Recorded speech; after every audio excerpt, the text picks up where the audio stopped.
May bilis, may lakas, at tapang sa pakikipaglaban. Ang lahat ng mga katangian na yan ay taglay ng nag-iisang Pacman.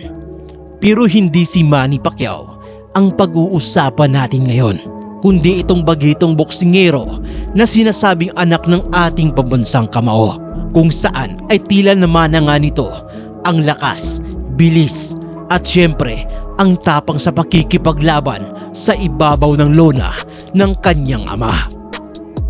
Ating kilalanin itong si Eman Bacosa. Pinanganak itong si Eman noong January 2, 2004 doon sa Tagum City, Davao del Norte, at may kasalukuyang edad ito na 20 anyos.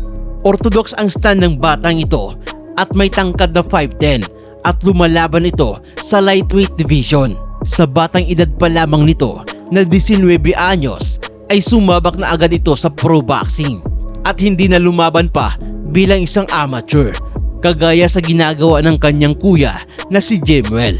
Gayunpaman ay hindi ito naging hadlang para dito kay Eman, dahil bagamat kulang pa ito pagdating sa karanasan sa pakikipaglaban, ay napupuna naman ito dahil sa kanyang determinasyon at syempre dahil na rin sa tamang paggabay at suportang binibigay sa kanya ng kanyang mismong ama na si Manny Pacquiao. Kaya malakas ang loob ng batang ito sa tuwing sumasampa siya sa ibabaw ng lona. At September noong nakaraang taon ay sumabak na agad ito sa kanyang professional debut, kung saan ay nakalaban niya dito ang kapwa Pinoy na si Jomel Kujamat.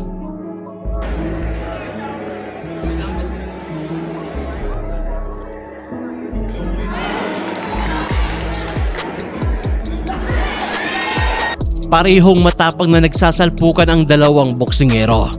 Gayunpaman ay naging dikit ang bakbakan na to at nauwi sa split draw ang resulta ng laban nila. Split draw ang laban nila. 3 buwan lamang ang lumipas ay muling sumampas sa ibabaw ng lona itong si Eman Bacosa, at dito ay nakalaban niya ang boksingerong si Noel Pangantao. Ginanap ang bakbakan na to doon sa General Santos City, at sa laban na to ay pinakita ni Eman ang kanyang tunay na kakayahan. Kaya naman tumagal lamang ang kanyang kalaban sa loob lamang ng unang round, matapos ang kanyang magkakasunod na kaliwa at kanang combo na sumapul sa ulo ng kanyang kalabang boksingero.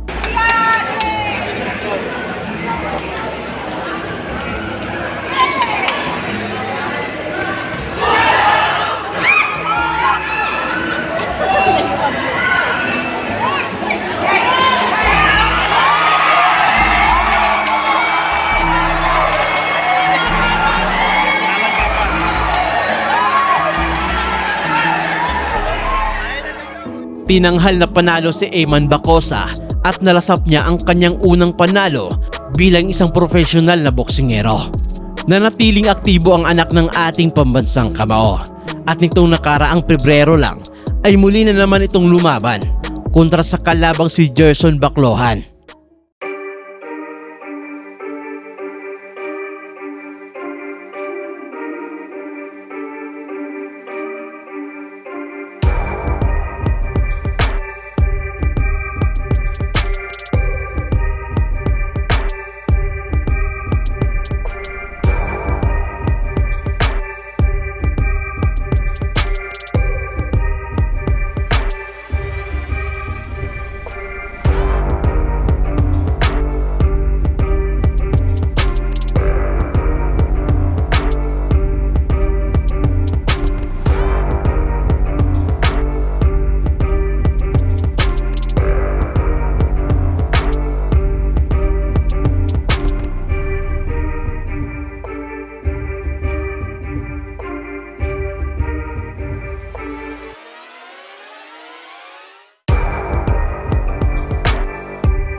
Sa round number 2 ay nakahanap ng butas itong si Eman sa depensa ng kanyang kalaban.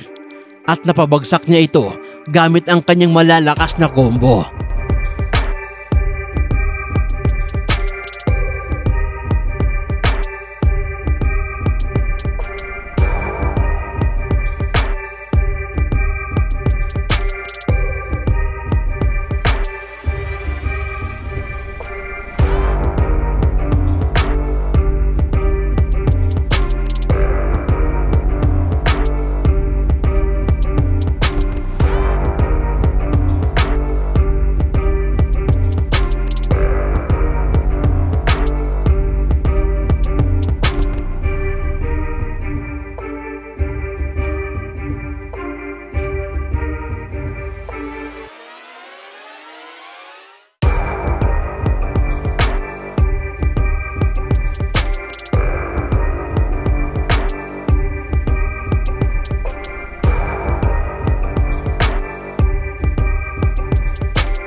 At sa huling segundo ng round number 2 ay muling natumba ang kalaban niya matapos tamaan ng magkakasunod na kanang kamao mula dito kay Eman.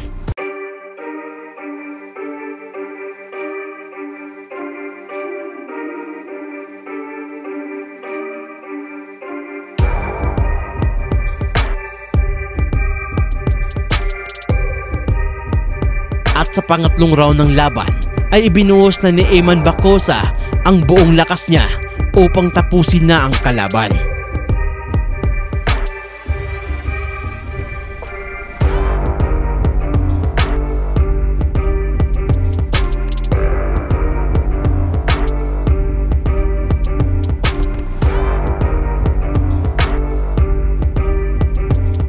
Gusto nyo bang kumita ng pera habang nasa bahay lang? I-download mo na itong Una Game. At ang una mong gagawin ay magrehistro. Ilagay lang ang inyong mobile number, password, referral ID at verification code. At ang kinagandahan pa neto ay magkakaroon ka agad ng additional na 10 to 50 pesos sa una mong deposito. At meron din sila ditong daily bonus. At syempre, nag-o-offer sila dito ng multiple games kaya naman marami kang pwedeng pagpipilian sa kung anong gusto mong laruin. At para makapaglaro ka na ay kailangan mo munang mag-cash in mula sa 100 up to 50,000 pesos para maging capital mo. At ang paborito kong laruin dito ay itong color games kung saan ay madali lamang dito ang manalo. At yung 100 piso mo ay pwede maging 1,000 o mas malaki pa kung sakaling ikaw ay mananalo. At upang ma-download mo ang game na ito ay kailangan mo lang i-click ang link na nasa comment section sa ibaba. At kung ikaw ay nanalo na ay pwede mo na itong i-withdraw. Pumunta ka lang sa withdrawal at ilagay ang amount kung magkano ang gusto mong i-withdraw at i-bind lang ang iyong GCash number at makukuha mo na ang inyong premyo. Kaya ano pang hinihintay mo? Mag-download ka na at manalo dito sa Una Games. At ngayong araw ng linggo, March 24 ng kasalukuyang taon, ay muling magbabalik sa ibabaw ng ring ang anak ni Pacman kontra sa boksingerong si Clyde Langahin. Gaganapin ang kanilang bakbakan sa Okada Manila Hotel and Casino. So yun lamang ang video natin sa araw na to. Mag-iwan lamang na inyong komento at huwag mo sana kalimutang mag-like at mag-subscribe. At i-share na rin ang ating video. At muli, daghang salamat.